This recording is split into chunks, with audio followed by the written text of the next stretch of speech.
right, my friends, and welcome to Where Wendy Travels, Where Wendy Creates. Today we are going to take these 3-inch strips and sew them together for the borders around our baby quilt. And I'm going to need 2 of these per side. So we're going to have a total of 8. 2 for each side, and we will have excess on 2 of the sides and not as much excess on 1. See how I have the selvage here? I don't want to use that in the quilt, so I'm going to sew just over that selvage, then we'll be trimming that off. You can trim it beforehand, it doesn't matter. And we're going to go ahead and lock stitch that in, and I held my threads when I started. We're going to sew that across, lock it at the end, and then I'm going to take my next 2 strips and I'm going to sew these 2 strips together. And I'm taking a selvage end to a selvage end, right sides together, and I'm placing them together with each other, lining them up, making sure they're straight, and I'm going to put them right under. We're going to continually sew. I'm turning it back to a straight stitch. Did anybody catch that? I used a zigzag stitch. So we'll go back over that one again as well. And I'm just sewing across, locking my stitch, grabbing the next one for my sides. And it doesn't matter if I do blue sides or white sides, as long as I do the same of each. So I know that I'm not taking 2 different fabrics. I'm using the same. And I'm sorry, I forgot you were close up. You weren't seeing that. So we're just laying them together, putting them under.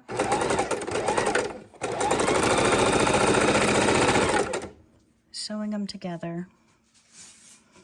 And we're taking our last 2. We're going to take the white sides, and we're going to put the white sides right side together. Move that other fabric out of the way. Try and keep it up here in your view. We're going to twist that around to the other side. And I'm going to flip around to a widescreen so you can see me. So we can go ahead and put these on the baby quilt. And again, this being light blue fabric can go for a baby girl or a baby boy because it is light blue. And in our baby quilt, we have pink, yellow, greenish tone, and blue. So any of these colors can be for a boy or a girl. And now, as you know, on the first one here, I did a zigzag stitch. So I'm going to pull that back over and just go over it one more time, giving clear definition when I iron it where my folds are, because as you can see right here, I did do a slight zigzag stitch, and clearly I don't want that. So I'm going to go on the closer to the inside of the fabric and just do a straight stitch right across there. All right, no harm, no fuss. And we're going to pull that out of our sewing machine, leave a tail for the next one. And see how I did another straight stitch right by that zigzag stitch, and then we can take it to approximately a 1/4 inch, and we're just going to trim that off. Now where that zigzag stitch really hurts us is when we want to iron our seams out from one another flat, instead of having the bulk of 2 layers on that seam. Okay, and last one to trim, and then we can go back to the ironing table, press these open, and get putting them on the quilt. All right, and this is the second of 2 baby quilts, and today we're going to be putting the border on this quilt. And I did want you to see how many different colors. We auditioned a few different fabrics and decided the light blue. So this could go for a boy's quilt as well. So I did want you to see that. And we're going to go ahead and put borders on. We're going to use one of the 4 strips we just created to put face to face. We're going to do both sides first. We don't want to use the selvage, so we'll keep that up a little higher. And we're going to put it under our sewing machine that's already moved to a straight stitch. I've got it on about a 12 inches 12 stitches per inch. And we're going to go ahead and sew this right along the edge of our baby quilt. And this is a very simple process. You just need to make sure you keep that 1/4 inch seam and you keep your two fabrics right sides together, going straight down the edge of that quilt.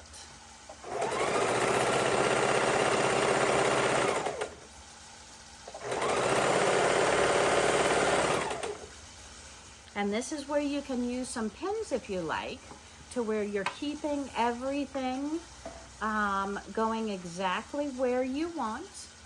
You'll see that I will stop like every 6 inches. Make sure my seams on the underneath are going in the proper direction. You can kind of feel those as you go along.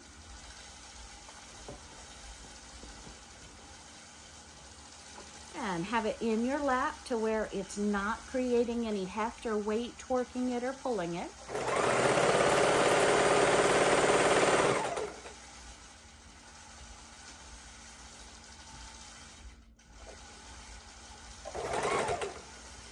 And again, fixing your seams as you go.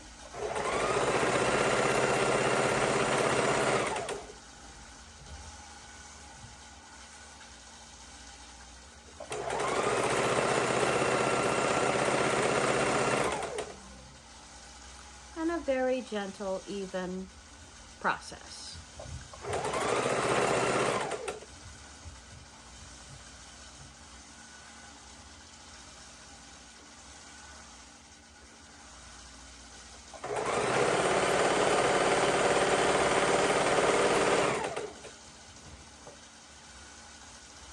And I just turn it under as I go to where the bulk is on the table. It's not pulling against me.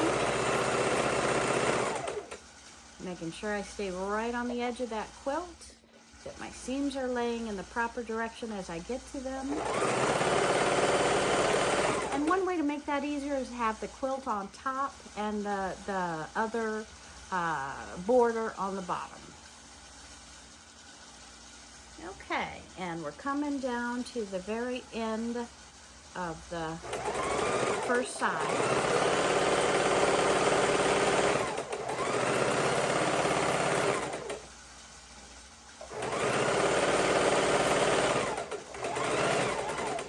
Backstitch and lock in that stitch, and then we can take it to the cutting board and cut off the excess. I'm just going to cut it a little bit longer than I need so I can trim it, but this doesn't get in the way. So we're going to put that to the side, and we're going to turn the quilt over and go up the other side, and then we'll do the whole top and the whole bottom after we get the two sides on.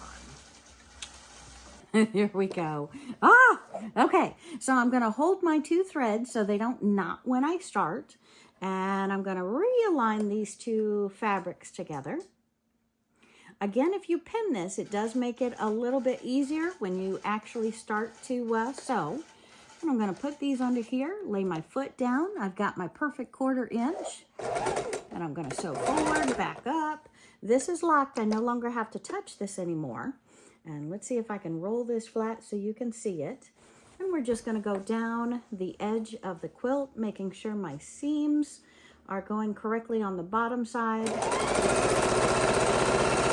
And my bottom and my top are perfectly matching.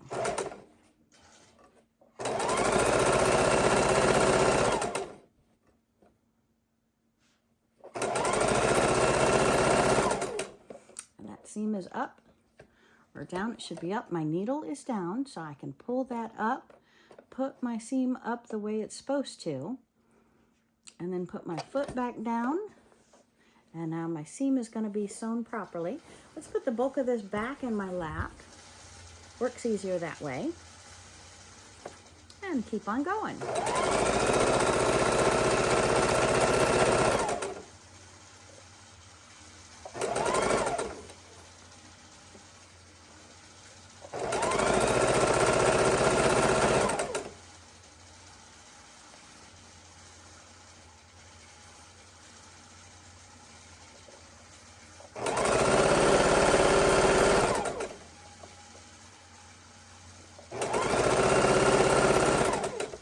And you just have to constantly keep readjusting if you haven't put your pins in. If you've used your pins, this part is faster, but you've spent your time putting in pins.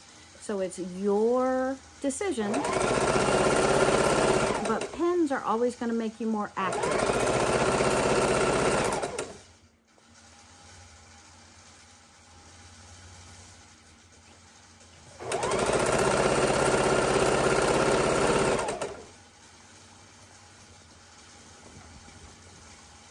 And just keep readjusting your quilt to where there's no twerking, pulling, pushing, anything else.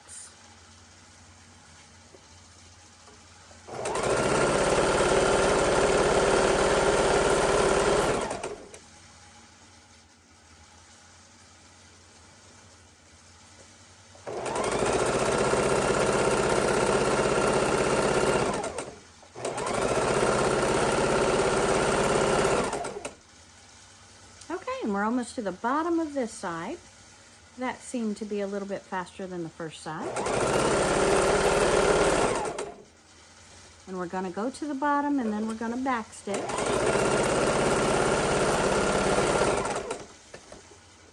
Okay, lift our needle, pull our thread, trim it. I'm going to trim this longer than I need. And then we're going to go over to the ironing board, iron this down. Trim it properly, and then we are going to put on the top and the bottom. Okay, my friends, instead of splitting the border, one going one direction, one going the other direction, because we have the seams, I'm going to go ahead and press all of these seams towards the border, and that way they're all smooth, going the same direction, and I don't have multiple layers coming over here on this side. So they're all going to go one direction. Let's go ahead and get that done. And now we just want to square up our quilt and make sure that we're square all the way across. Okay, so let's go ahead and get our last two rows, meaning our very top and our very bottom borders on our baby quilt. And again, this baby quilt can go for a boy or a girl. Comment down in the comments below. You tell me, can this go for a boy or a girl? Let me know your thoughts. I think it can, but again, that's me, so I want to hear what you think. So put your comments down below. Would you give this to a boy or strictly a girl, because it does have some pink in it? Okay, and we're going to go ahead and get our last two border strips on.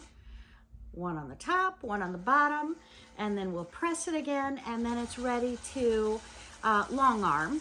And I was asked in the comments by someone, and thank you for the comment, do I quilt this on the regular sewing machine or do I quilt it on the long arm?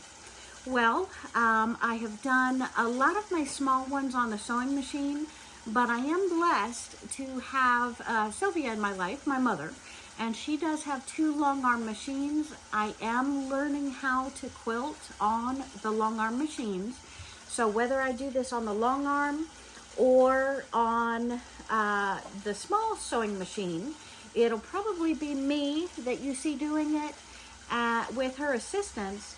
And it could be either one. I'm sorry. It depends upon where I am when I want it done and what is available, and I will do it. All right. I hope that answered your question. Do I ever? Yes, I definitely do on the sewing machine, but Sylvia is an expert long arm quilter, so she often does my quilts, but she tells me from now on, since I'm learning, it'll be me doing most of my own quilts myself.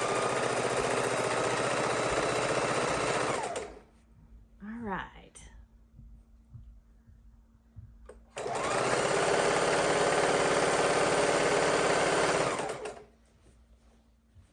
And of course the top and the bottom is more narrow than the sides. The sides are longer, so we will have more left over, and I never throw away fabric. As you've probably seen in some of my tutorials, I do like making garland out of my smaller strips, and I like using the bigger pieces in scrappy quilts. I like making scrappy quilts as well. And some people won't realize it, but making a scrappy quilt is sometimes much more difficult than making a non-scrappy quilt, because it depends upon the blocks that you are using in that quilt and how detailed those blocks are. Because sometimes a scrappy quilt is using a very detailed block itself. It just means that you're using scraps from other projects. So a scrappy quilt could have 7 fabrics, or it could have 50 fabrics, which I think you saw the one behind me a couple weeks ago, months ago. It is a scrappy quilt. I'll give you a short of that again real soon. But again, like 50 different fabrics in it. So keep your fabrics. If you don't want to use your scraps, one of your friends will. Trust me. Trust me, trust me. Okay. And I do hold my fingers down against the very end so it doesn't torque in or out. So be careful when you're doing that. You do not want to go off at the end and have to re-sew or pull stitches to make that precise. And I'm going to cut just a little bit longer than I need to, because I can trim that up and be perfect. But look, we've got twice as long piece scrappy left over after that one. And let's go ahead and flip it over and do the other side. I like to have it on the table, not on the floor, because I don't want it to torque and pull against me when I'm sewing. We can move the sewing machine over if you need to. Don't be stuck with any one location of the sewing machine. Move it to where it's most comfortable and most functional for you. And we have our last piece. I haven't cut off the selvage, so I'm going to pull it up higher so we can trim it off at the end. And we're going to go ahead and sew our last border piece on. So excited!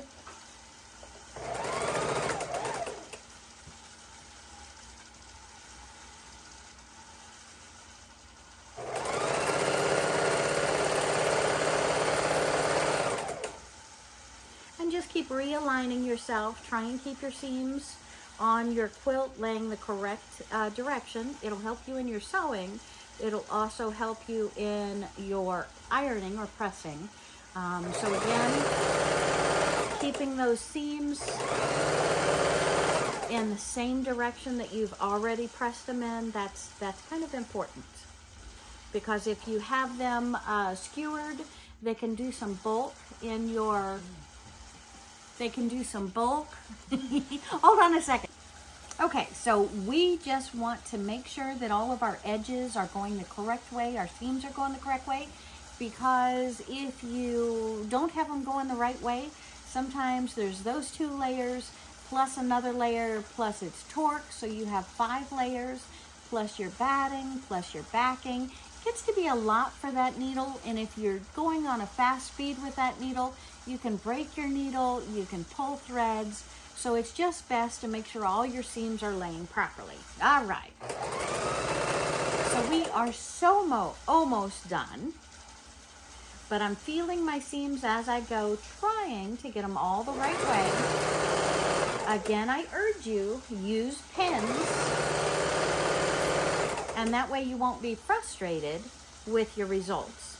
Because if you use pins, you can pin right in the seam with your pins, and that way your seam will lay flat because your pin is in there, and then you pull them right as you come up to them. So that's a very easy way to keep you completely straight, perfect, in line, and your seams perfect as well.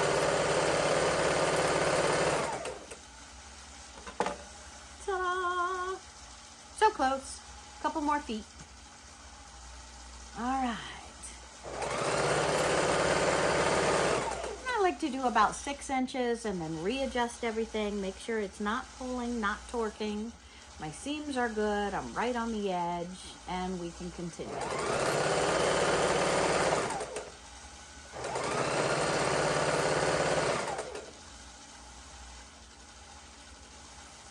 Almost done. And I can trim off the very end, at least a 1/4 inch longer than what you need. And we'll just put our pieces over here. We will use those for another project because, again, I said I don't like throwing anything away.